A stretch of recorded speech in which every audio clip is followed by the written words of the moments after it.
are in listen-only mode. Well, good morning, everybody. I'd like to welcome everyone to today's webinar on social media etiquette. For those of you who are tuned into the actual webinar, I just want to make sure you can hear my voice and see my screen all right. You should be able to see the plate, the silverware, all that kind of stuff. And on your control panel, you have a little question box.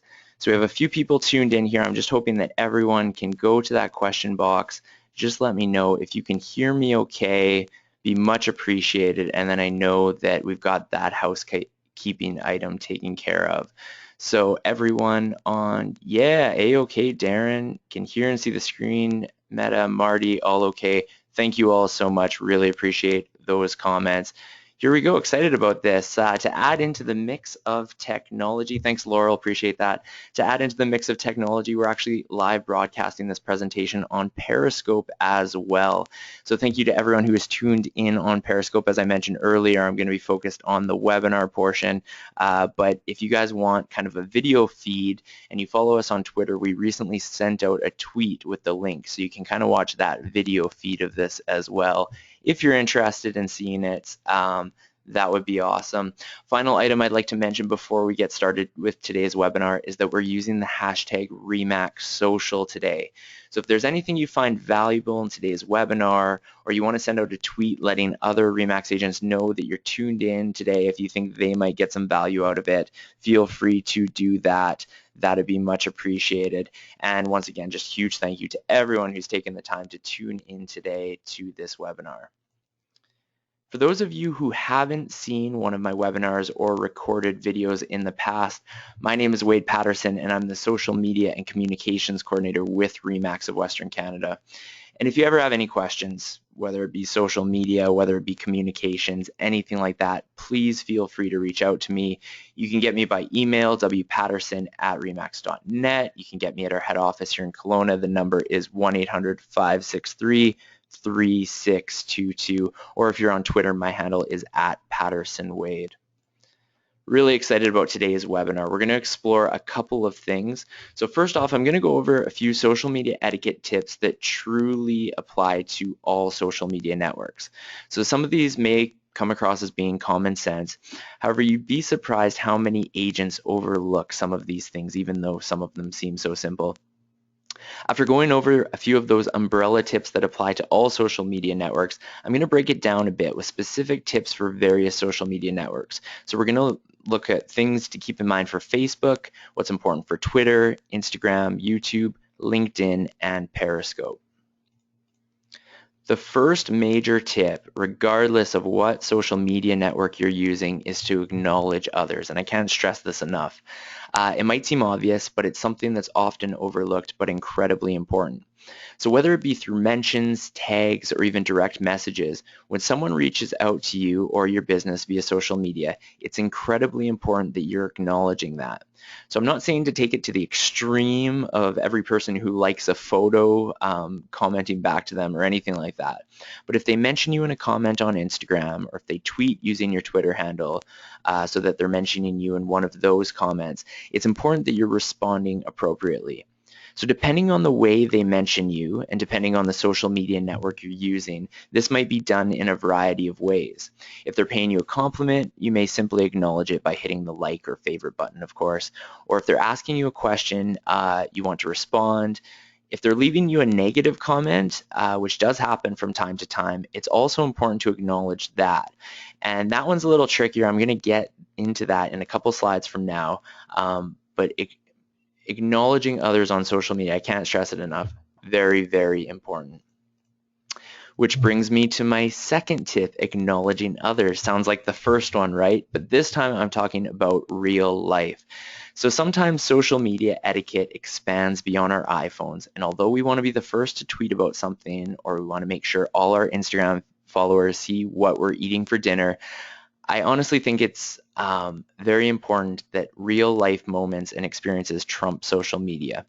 And it can be tricky sometimes. I mean, we're encouraged to be active on social media during things such as events, and there's nothing wrong with this. You don't want to, but at the end of the day, you don't want to be the person who is always staring down at his or her phone. And this can enter the business world as well. Just think, how many meetings have you been in where the majority of people are looking down at their phones? And to some degree, it's becoming the new norm. Some of you might be on your phones right now watching this webinar. You know what? It is kind of becoming the new norm, and I'm aware of that as well. But just keep in mind, there are still people out there who do find this a bit rude. They find it disrespectful. And one area to maybe think about it is when you're working with a client, when you're interacting with a client, just to keep that in mind, that you still want to be interacting with them in real life first, and then using your free time to check or post on social media. So we all have social lives and we all need to let loose from time to time, but it's still important to think twice about the types of photos you're choosing to post to social media. And it's an interesting concept because posting personal photos of yourself outside of work can actually be a really powerful and good thing, in the sense that your clients or whoever you're friends with on various networks will feel more connected to you, and they're getting the opportunity to know a bit more about you. But just as easily, a photo that's inappropriate, for example, something like a shot of you drunk at the bar, something like that, that might lead clients to question how professional you really are. But this is a tough subject because the assumptions we make can all be unfair at times. You might be an incredible agent who works long, hard hours, but you just like to enjoy your time off with friends. But if the social media account you're choosing to connect with clients has a bunch of those photos of your risque leisure time, they may doubt your work ethic.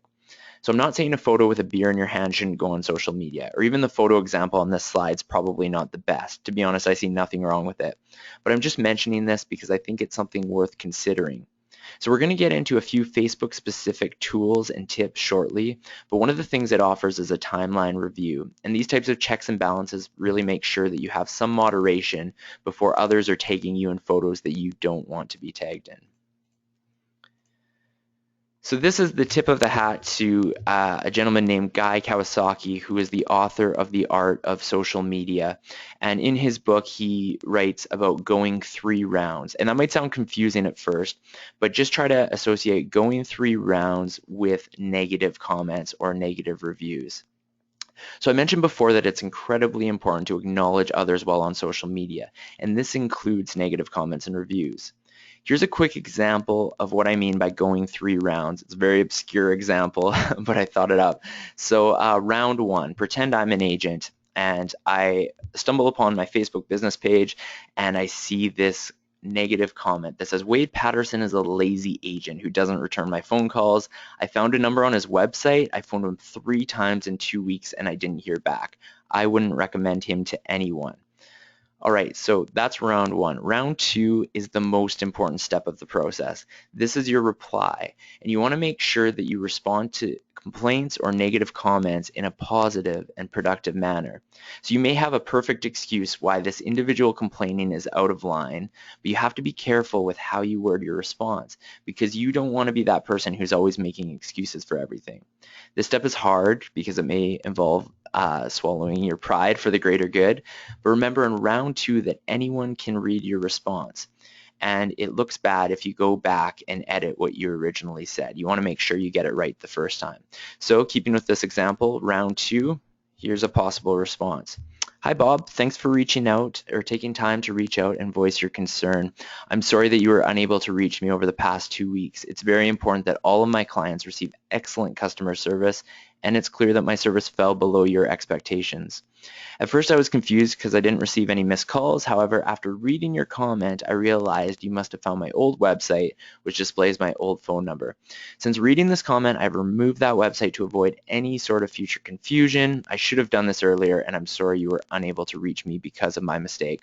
If you're still interested, I'd love the chance to provide you with great service. If not, I completely understand. So by doing that, you're responding, you are kind of explaining the context of the situation, but at the same time, you're taking the high road, you're apologizing. And at this point, usually that's the end of the conversation. So oftentimes you may even get the respect of the individual who originally complained because of the way you handled it.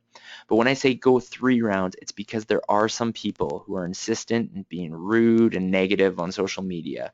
And why I'm saying go 3 rounds is because if they choose to take it to round 3, don't go to round 4. So round 3, if Bob said, enough of your excuses, you didn't return my phone call and you're a terrible agent, it might be tempting to defend myself, but I've already commented in round 2. I've explained the situation, and it's best to just leave it.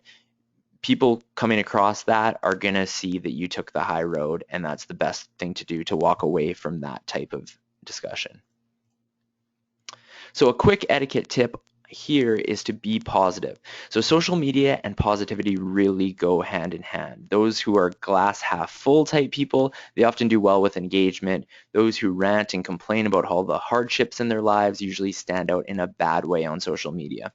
We all have tough days, but I'd suggest that the vast majority of content you post be of the positive nature on social. People will look forward to seeing your content, and you won't be giving them a reason to unlike or unfollow you. Next tip, part of positivity likely means celebrating good news and any achievements you may have.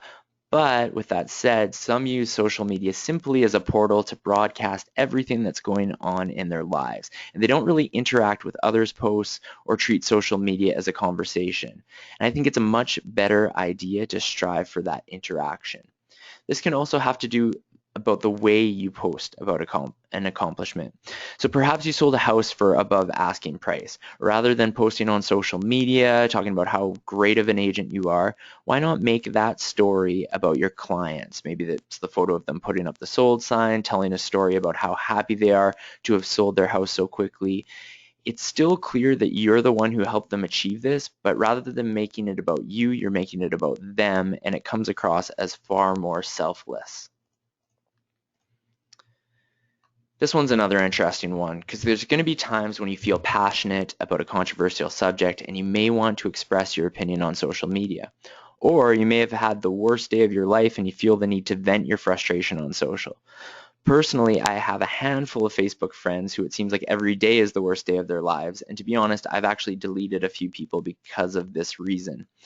This is one of those tips that I give a little loosely, because there's going to be those times when you need to rant, or you need to feel the need to truly express your opinion, and there might be nothing wrong with that. And in fact, those times when your opinion resonates with other people, sometimes that's the best engagement you'll get on any type of post. But the problem is when you use social media to solely rant, it really wears on the people who have to read that post every day. We all have tough days, we're all dealing with difficult things, but when you post like that on a regular basis, like you're the only one experiencing problems, it's typically not well received. In terms of injecting your opinion on various controversial subjects, everyone is entitled to their own opinion. However, you might really want to think about what you're posting publicly, especially if it's a viewpoint that goes against the majority. So you may be able to back up your opinion, or you may be right even, but when you post opinions that are strong, and especially, and I can't stress this enough, especially when you make fun of those who don't share your opinion, you may be harming your chance of ever doing business with those who disagree with you. So I've been with Remax for just over a year, and I can tell you from those who I've agents I've connected with on social media, I've already formed some opinions, and whether they're fair or not, who knows, but about some of the agents and what I've seen them post on social media. So often these views will have to do with politics, sometimes they'll have to do with religion, but I just want to give a couple examples that I noticed that stood out. And some of you might laugh when I talk about this. I saw tons of Alberta agents posting their opinions after the election that saw the NDP voted in earlier this year. And even us at head office, we were chatting about it. Some of us were making jokes. And it's totally your right to have an opinion on the outcome. And it's not necessarily the worst thing to post your feelings about a certain party getting in. But some of the rants I saw about how the province was doomed and how anyone who voted NDP were idiots, those types of things, that you have to be very careful about. You got to keep in mind, the NDP did get voted in, so there were a lot of Albertans who were okay with voting for them. And by calling them names or saying that they're not intelligent people, you may not be doing yourself any favors. Another quick example I want to give is that here in Kelowna, our city council recently voted to paint 4 crosswalks downtown in rainbow colors in support of Pride Week. There's one lady who's a realtor, want to be clear, not a Remax realtor, but a realtor still, who spoke to a local news organization about how offended she was that the crosswalks were painted in rainbow colors and how she was going to fight City Council all the way to Supreme Court to get those crosswalks painted white again. Literally thousands of Kelowna residents commented on this. They shared it through social media, saying how disgusted they are with the lady. And I'm guessing this does no favors for her real estate career. So a good rule of thumb I like to personally use is the 24-hour rule. So if I see something that I'm passionate about that really gets me going and I want to comment on it, I try to convince myself to wait 24 hours before doing so. And when I come back to my computer or my phone and I still feel that strongly about the subject, and I've worked through the consequences, then I may post my opinion. But more often than not, by that time I've cooled off, I've realized that I don't need to chime in, or other times I've seen other people comment with the same viewpoint I was going to have, so they've already balanced out the conversation. I think a common question for anyone in real estate is whether or not it's okay to post listings on social media. And I don't know if there's a simple yes or no answer for this. I think you could make a case for both, to be honest. I personally think maybe it's better not to. However, if you do, which nothing wrong with it, I just think there's good ways of doing it and bad ways of doing it. Bad way would be just posting a photo of the house with a huge block of text that has all the details and posting often all of your listings. That's not a good way of doing it. And I definitely don't suggest doing a listing dump, which is kind of which is illustrated on this slide here. I've blacked out the name of the office, but you can see that they posted 7 listings within 5 seconds, probably using some sort of scheduling device to do this, such as Hootsuite. And it clogs up everyone's news feed. This is the type of thing that will get you unfollowed in a hurry. And as you can see on the engagement, usually there would be little numbers that pop up beside the tweet if anyone's favorited or retweeted. No one's going to probably favorite or retweet those tweets. If you are going to post listings, find something unique about the property and try to tell a story rather than just posting the photo. There are often great stories behind the real estate process. Maybe there's a story about the house itself. Maybe it has a really unique feature you could highlight. Maybe your clients have an interesting story about what's prompting them to move. So if you can capture these kinds of things, it's going to be much more interesting for others. Because the reality is most of your social media connections probably aren't actively looking to buy a house, especially in the specific neighborhood as the listing you want to post. But if you post something that is interesting, regardless of whether or not those social media connections are looking to buy, you are still providing value to them. And a huge part of social media is keeping relationships going, continually providing value during the years between the home buying or selling process. This next etiquette tip is one that some may disagree with, but hear me out on my reasoning. So social media networks such as Instagram or tools such as Hootsuite give you the opportunity to post content out to multiple social media networks at once. And this might be fine for some of you, especially if you have a bunch of different followers on each network. But one thing I've noticed is I personally regularly check Facebook, I regularly check Twitter and Instagram, and often there will be one person who I follow on all of those accounts who is posting the exact same thing on all of those networks. And it's not the end of the world, but it makes me question why I'm following this individual on every single network if they're just posting the same stuff everywhere. So my thought is it's not a bad idea to post some content to Instagram that's just on Instagram, nowhere else. So this is going to avoid any repeat content for those who follow you on multiple channels, but it also gives people a bit of an incentive to connect with you in multiple places. Some of you may have heard of YOLO, you only live once, that term. Yeah, it was a couple years ago. One of the ones that's becoming popular right now is called FOMO, F-O-M-O, and it stands for fear of missing out. You might have heard of it. And by posting great, unique content on each social media platform, you're creating a bit of that FOMO in the sense that people might want to make sure they're not missing something. So they might have an incentive to follow you on all these different networks if they know that your Instagram photos don't end up on Facebook. Well, if they want to see all of your photos, they're going to follow you in both places. So just something to keep in mind. We're just about to get into the social media etiquette tips for each individual network, but before we do that, I just want to stress the importance of using common sense. So when you choose to connect with clients through your personal social media accounts, or whether they've liked your business page, just keep in mind that whatever you post and however you respond to negative reviews or comments truly does live on forever through social media. So I don't say this to scare anyone because social media is an excellent tool, but we do need to consider how we're still representing our businesses through social media as well. With how quickly information spreads these days, one poorly thought out post can have a serious impact on reputations. So as fun and as casual as social media should be, which I really think it's important that it is, we also have to be responsible with it as well. All right, now we're going to get into some of the individual networks and a few tips for each of those. So we've already gone through a bunch of the overarching social media etiquette tips, and many of those really do apply to Facebook. You want to be careful about what photos you're posting. You don't want to rant or get too controversial. You want to stay positive, etc. But there are a couple other points worth mentioning. The first is that hashtags don't really belong on Facebook. So on Twitter and Instagram, a hashtag is a way of essentially tagging a word to make it more searchable or to join a particular conversation. For those of you who aren't familiar with hashtags, this webinar has a hashtag. If you see in the bottom right-hand corner, it's Remax Social. So right now, if you were to go to Twitter and search hashtag Remax Social, you will see a few of the posts that people have during our webinars, or you might see that I was the last one to post announcing that the webinar would happen. So on Twitter and Instagram, hashtags are incredibly useful. You can still use a hashtag on Facebook, it allows you to, but research has shown that Facebook posts with hashtags tend to do worse in terms of interaction than posts without hashtags.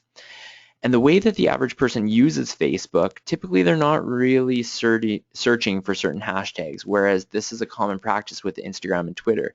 So my suggestion is just to avoid them altogether, but if you do insist on using a hashtag in Facebook, just don't use too many would be my other tip. Another Facebook tip is to break text up. So sometimes there are going to be reasons where we need to write a lot in a post, but so often we see people typing up 200 words, a huge block of text, and to be honest, visually it's really hard to follow posts like that, and it's difficult to keep people engaged as well. I suggest pressing enter after every one or two sentences, breaking up the text, and just making it a bit more digestible. You also want to make sure you're monitoring the photos that people are tagging you in before they get posted to your timeline or page. So by clicking on the little lock icon, which is in the top right-hand corner, you can run through a privacy checkup and you can adjust who can see things you're tagged in and control all of those settings. The activity log is where you can see everything you've been tagged in or posted yourself. So it's a good idea to monitor this section and make sure you're not allowing any sort of inappropriate photos to be posted with your name on them. So next we have Twitter, and Twitter's interesting. People who get Twitter really seem to like Twitter, but the problem is it can be really confusing to many of us as well.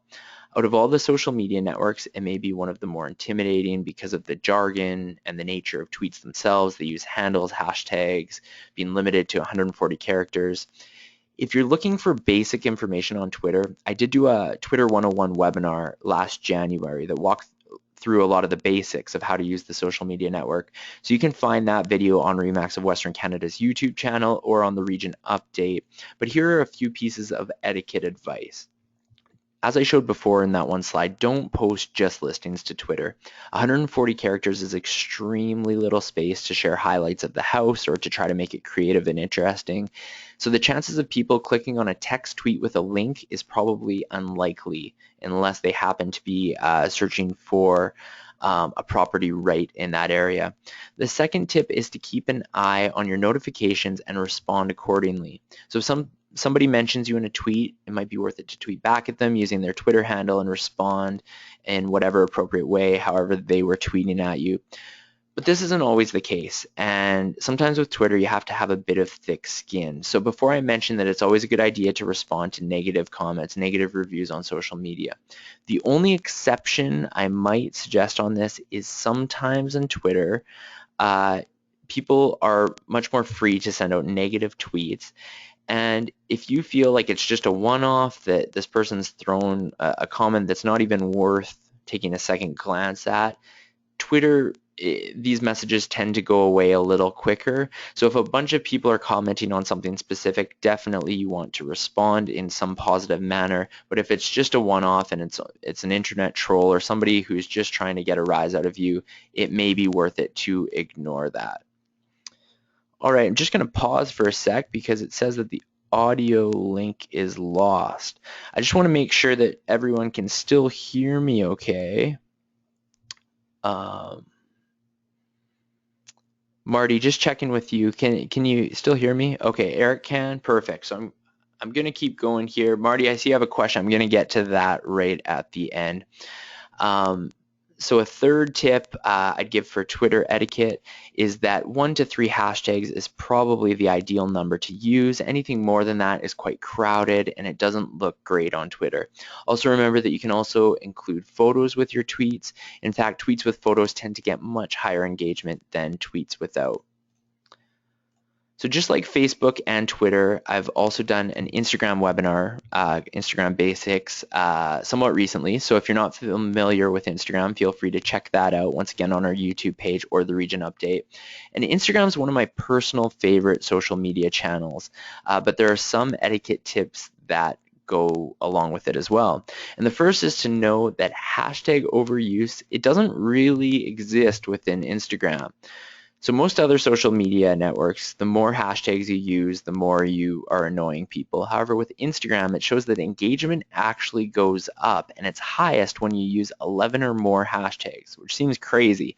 But in terms of etiquette, it's still worth noting that there's a way to include these hashtags. So typically people group all of their Instagram hashtags at the end of their comment or whatever they're posting underneath their photo. So it's kind of a big block of hashtags. If you try to weave hashtags into a sentence, it gets really distracting, tough to read, and not very visually appealing. So that's the way I'd suggest doing it. Also, since Instagram is all about photos and videos, once again, you want to make sure the content you're posting is appropriate. And just like Twitter, you want to keep an eye on your activity tab with Instagram to see who has followed you, who has liked you, who has commented on your photos. Consider responding to comments by tagging the commenter, and you do that by putting the @ symbol and then typing their name. And my last Instagram etiquette tip is to not post multiple photos back to back. So on Facebook, you can post things like albums where people can click through all of the pictures. On Instagram, by uploading a bunch of photos one after another, you're making the user continually swipe down to get past all of your pictures that are usually on the same subject matter anyways. This can be seen as annoying on Instagram, so it's something you might want to avoid. Alternatively, you can use apps that kind of make collages. So if you want to include a couple photos, you can kind of build your own little collage, fit it within the Instagram dimensions, and that might be a better way of tackling that sort of issue. YouTube is a lot of things. It's a social media network, it's a powerful search engine, and it's a vehicle to upload your videos and share them with your audiences. Of course, as I mentioned with Instagram, you want to make sure the videos you are uploading are appropriate, of course, and relevant to your audience. And a couple of other things. When you upload a video, consider using a custom thumbnail image rather than one of the 3 that YouTube lets you choose from. The chances that these are going to be the best probably aren't good. So if you're able to take your own photo that describes the video, that'll look a lot better when people are searching for your video. Also use all of the relevant tags you can think of and put an informative and accurate description when you upload your video as well. So just being honest, I'm far from being a YouTube expert, but one last thing I want to point out is that there's a closed Facebook group for Remax agents, and it's called Remax Play. And there are tons, I think there's 300, maybe 400 agents who regularly use video who are active on that group, and they're giving quality advice. So if you're wanting to learn more about YouTube or video, be sure to get in contact with me. My contact slide is going to be coming up again at the end, but I'll make sure you're added to the Remax Play closed group on Facebook. Of course, the group is just for Remax agents. So if you're not a Remax agent, unfortunately, you won't be accepted into it. If you are, there are some great video tips for you. Next, we have LinkedIn. LinkedIn is a bit different than many of the other social media applications.